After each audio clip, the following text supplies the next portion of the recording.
จร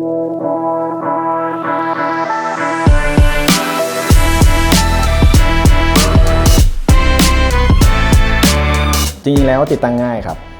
ถ้าเทคนิคของทาง Avery เนี่ยผมว่าติดตั้งง่ายนะแล้วก็ด้วยเทคโนโลยีของตัวฟิล์มนะครับก็ Rapid Edge เนี่ยตัวนี้ดีมากชอบเลยช่างติดตั้งง่ายเลยมั่นใจได้เลยครับเพราะว่าทีมช่างที่ร้านทุกคนคือผ่านมาตรฐาน Advanced เลยเป็นการอบรมเทคนิคต่างๆครับตั้งแต่ขั้นตอนการเตรียมผิวการติดตั้งการแบบจบงานทุกอย่างครับมั่นใจได้เลย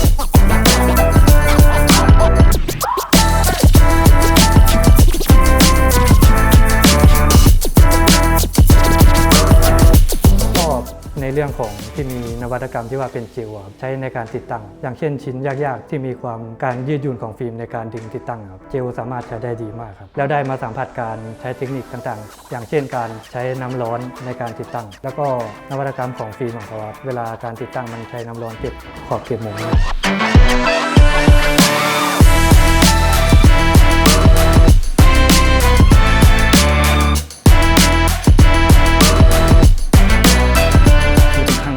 การเฮียนติดฟิล์มที่ว่าบ่เคยติดอยู่ใส่มาก่อนเลยได้มาเฮียนที่นี่เป็นที่แรกเลยครับเทคนิคที่